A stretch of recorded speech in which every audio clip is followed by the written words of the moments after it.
Hey guys, I'm about ready to hop in the all-new redesigned Kona EV. I've been driving the N-Line down there, and this guy has some exterior differences that stand out amongst the gas counterparts. So we have 17-inch wheels here. These are going to help maximize your EV range, but hey, I'm not gonna mind because it's also gonna improve ride quality a little bit too. We also have more of that pixelation that we see in the Ioniq 5, Ioniq 6 coming across the light bar there like that. Here's the charging port. There you go. You can also do a vehicle to load with this guy with an, I think a dealer accessory, so that's pretty neat. And the front end is quite a bit different. Now this has a license plate bracket. That green one down there didn't have it. It looked pretty clean. In Florida, if this is available there, stay tuned. I don't know 100% if it's 50 states yet, but this will clean it up if you're able to get rid of that front bracket. And we have paint matched here, which if we look at the N-Line down there, it's kind of a lot of glossy black.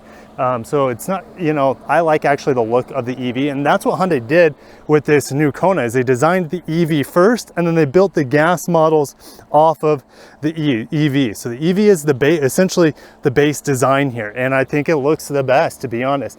We have these little pixelation, little diamonds here. I guess they're squares, but they kind of look like diamonds when it's driving at the very bottom of the bumper. Now there's going to be pretty much no differences on the side. Maybe the glossy black here at the very bottom. That I don't remember seeing that on other models.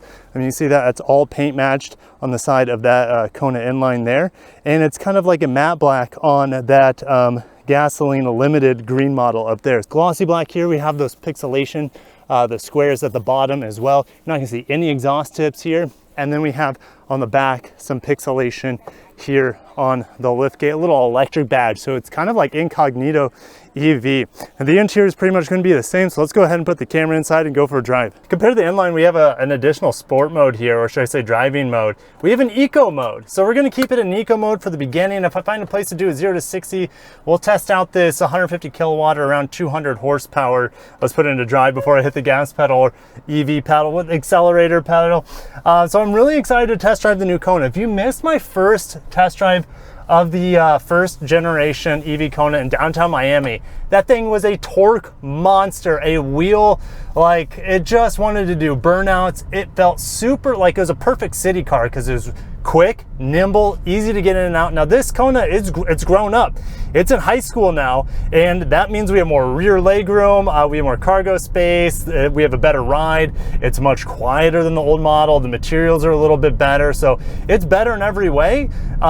But on paper, this new Kona Electric says it has less torque, around 100 pound-feet of torque less. So we're gonna put that to the test today to see if I can feel the difference in torque, even though horsepower is about identical between this and the outgoing model. Here in eco mode, don't get a lot of response off the line, but I'm sure that will change in sport mode.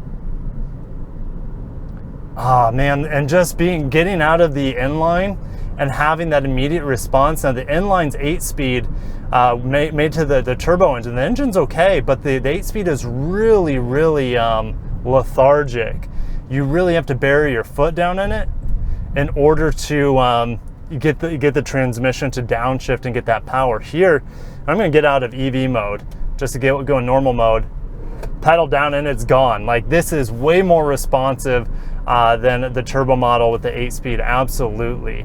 And the brake feel, you know, what Hyundai's actually done with this too, well, it felt really good. I don't have regen on at all. It says it's on level 1, but it's the same iPedal setup that we have from the Ioniq vehicles. So I can bring this all the way down to iPedal max, and it just stopped the vehicle, came to complete stop. So it's one pedal driving here.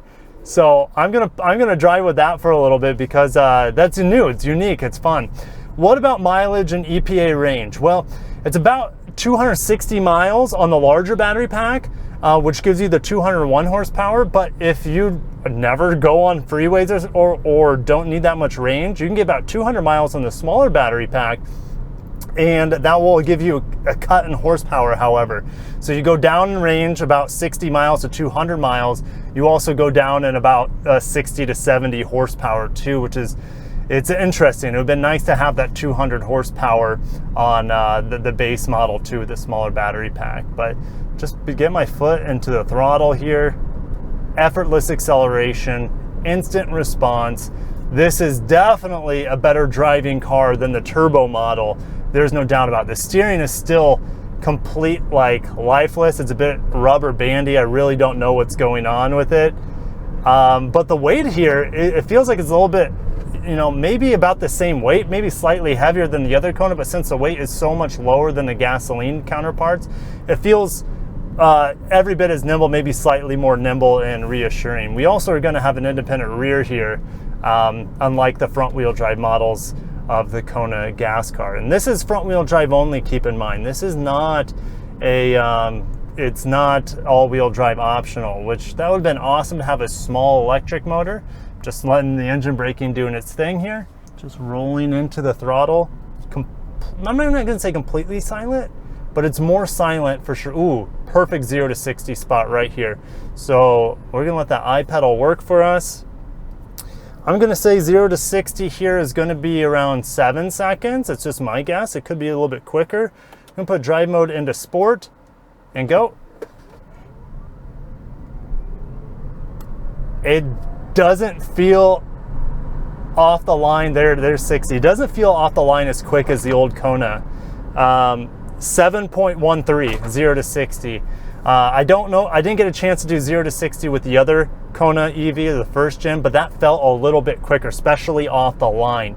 I can feel the big difference in the drop of torque, but once it gets off the line and gives you the full 200 horsepower, 150 kilowatts, it does feel as quick. So if I press down, it's gone. So once you're up to speed, how you definitely feel that instant torque. It's just off the line. It's not nearly as zippy and punchy, I feel like, as the old Kona. But it's been a long time since I've driven that Kona EV first gen. But yeah, I can notice it absolutely. Do I want more?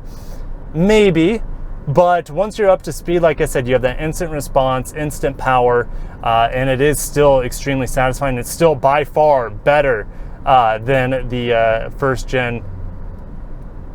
Oh, I don't want to die here.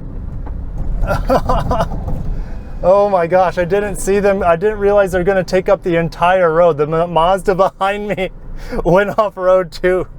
Oh man. Anyways, yeah, near-death experience there. Let's turn on. This looks very scenic. Throwing it around. Oh yeah, feels feels great here in the Kona EV. So much better than the gas models. And the gas models, don't get me wrong, they are smooth, they're quiet, they're comfortable, but they're not very responsive. This kind of perfects the Kona lineup, and it will sit on top in terms of price too. Now, hopefully this is available in all 50 states. So honestly, it's an amazing city car. And it's better than it was as a city car. Maybe not for parking since it's slightly bigger, but now I have more space, so I want to take people with me. They're not penalized. So well done, Hyundai, with the new Kona EV. It is better in every way other than initial response off the line. They've definitely dialed it back there, and that's okay, because honestly, for this segment, I feel like it still has plenty of get up and go, and it definitely, like I said, is a more satisfying response and drivetrain than we have in the turbo models. I'm really appreciating these ventilated seats too, which are only on the limited and I guess on this top of the line EV. Now, this is a prototype I'm driving, so it could change a little bit in the future, but honestly, this feels like a fully baked product here. It feels ready for production. And yeah, let me know if you have any questions or comments on the Kona EV. I don't believe there's pricing for the Kona EV quite yet. The Kona gas model is already on dealers at the time of me driving this, as well as the gas model. So stay tuned for Kona EV pricing. Keep your eye out for it. I may or may not be able to share. Hopefully I can share it to you guys in the comments once I get it. But yeah, this is the best Kona, no doubt, compared to the gasoline counterparts. But how much money is it going to be? That's what we don't know yet. The old one started around 33 grand, if I remember right. Now that we have two different battery packs, I would even take the base model, low volume battery pack, lower mileage battery pack over the entry level Kona, as long as you don't need to travel outside of town a whole lot, right, with that 200 miles of range. But anyways, I'm gonna end it there from the Kona EV. It's you know, it was an absolute surprise for me. I was keeping my fingers crossed that this vehicle would be here to test out, and Hyundai did not disappoint. They said, hey, we're gonna have practice loops going around, so I'm happy to bring it to you guys. If you guys enjoyed it, smash the like button, make sure you subscribe. Hopefully I get a chance to drive the Santa Fe fairly soon for you guys too. Thanks for watching. Make sure to check out my internal combustion 1.6 liter inline Kona drive for 2024, and I'll catch you in the next one. Thanks, peace. I did the loop and then I'm running back into these combines once again. It's corn season, ladies and gentlemen. Good thing I was not on this decline the first time around.